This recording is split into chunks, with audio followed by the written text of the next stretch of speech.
I have spoken on the Senate floor recently on the subject of free speech as it applies to the world of digital media. The principles of free speech are timeless and are applicable to new forms of communication. Still, it is natural that new questions will arise and new mechanisms might be needed to apply those principles across new modes of communication. What shouldn't be in question is the need for open dialogue and freedom of speech in academia. Otherwise, what does the principle of academic freedom mean if it isn't involved with freedom of speech? All of the progress that has been made modern life possible has been the result of individuals who have been able to think of things in new ways, even if that challenged an old orthodoxy. A healthy and vibrant academic environment is not afraid of those challenges. Only stagnant, defensive, and unconfident regimes suppress speech. Think about the recent protests in Russia, Belarus, or Burma. China's restrictions on the internet and its suppression of minorities show that it is threatened by contrary ways of thinking. Which would you describe as an advanced, stable, and dynamic society, North Korea or South Korea? Obviously, that describes South Korea well. It does not at all describe that part of the Korean peninsula north of the 38th parallel. So, what does it say about so many American academic institutions that the notion of free thought and free speech has now become controversial? What purpose do universities serve if one of the purposes is not to discuss controversial subjects? I often say my definition of a university is where controversy runs rampant. We hear lots of rationales about why the current generation of college students needs to be protected from hearing speech that could be offensive, hateful, or just plain wrong. Of course, none of us support hateful speech. I don't support it, but I do support freedom. If you empower those in authority to limit hate speech, whether they be college administrators or government officials, that power will eventually be abused to limit dissenting points of view of all kinds. And that's where some universities are right now. Even in Iowa's 3 public universities, we've seen recent efforts to shut down mainstream center-right views. For instance, a dean at the University of Iowa sent an email across a university platform criticizing a Trump administrative executive order. But at that same university, when a student challenged the position of the dean using the very same medium, the student was threatened with disciplinary action. Well, the dean has since apologized for his initial handling of the subject, so I don't raise that to pick on him. In fact, that very dean has befriended me in very many ways, and in thoughtful ways as well. But it just makes you wonder if it is part of a broader cultural trend in academia, what went on in that instance at the University of Iowa. Then there was an English professor at Iowa State University who had to be reprimanded for banning her students from writing papers expressing certain viewpoints, such as opposition to abortion or same-sex marriage.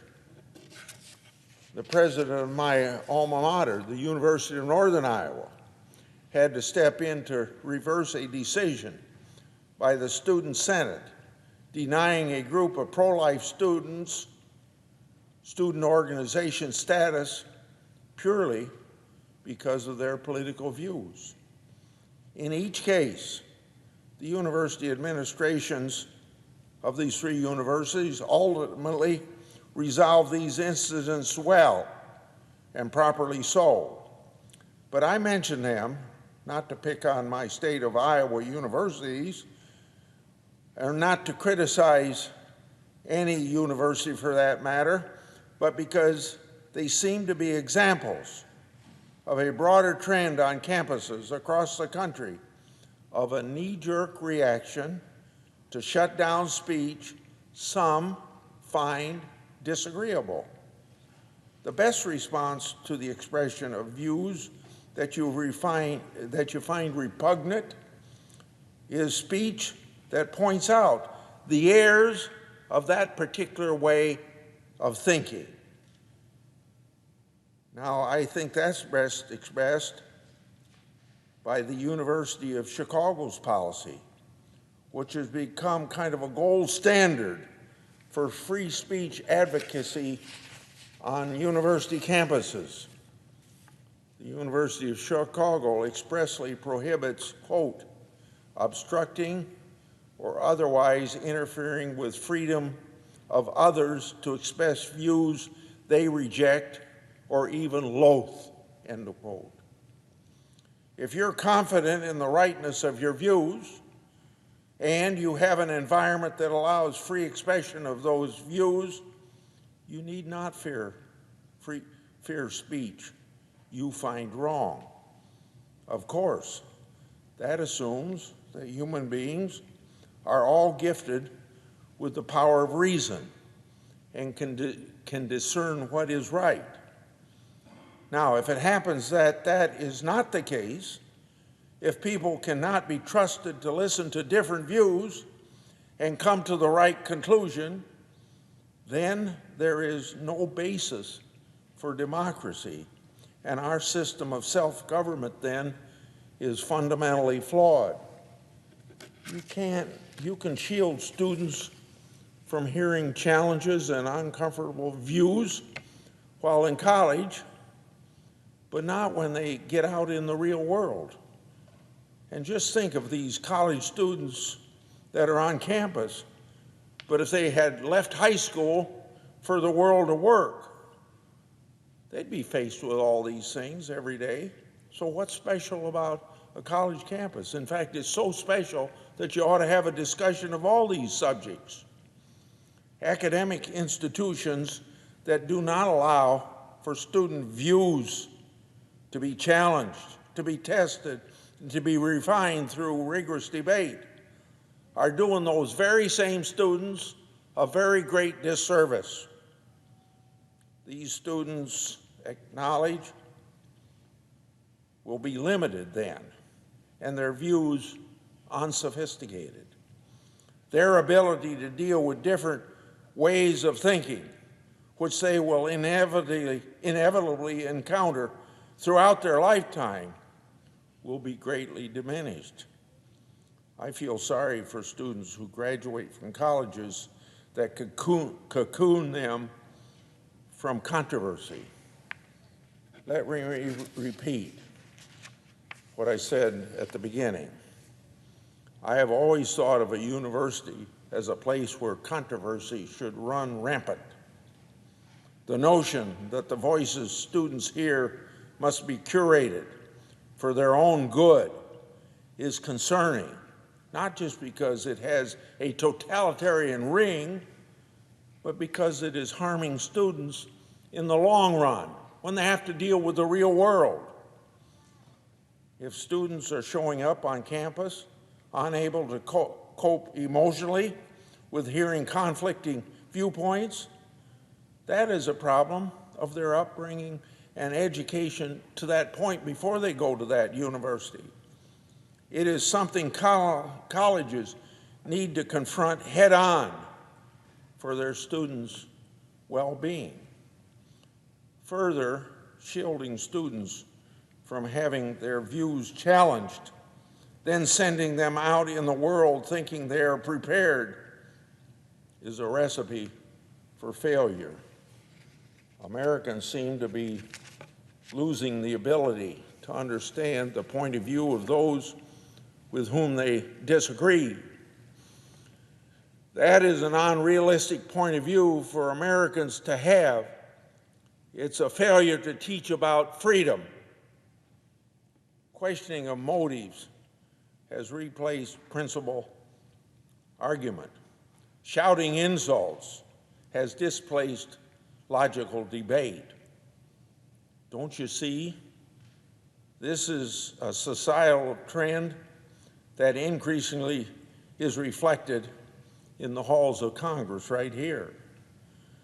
Those who have attended institutions of higher education should have to be exposed to the great thinkers of the past and the present, be able to argue points logically, and more importantly, understand the points of those that they're trying to persuade or refute.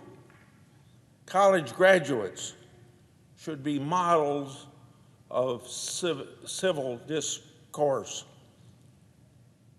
Instead, they're too often the vanguard of the closing of the American mind. For the sake of their students, for the benefit of society, I urge college administrators, trustees, alumni, and all Americans who value the free exchange of ideas to work towards reversing this trend. Open debate may seem contentious at times, but it's the only path towards mutual understanding, which is so needed right now in American society, our less than civil American society, which that less than civil American society tends to show up in a democracy that has representative government. Whereas if you're really going to have representative government, wouldn't you expect some of what's happening at the grassroots to show up here in the halls of Congress? And we do see it all the time, to our shame.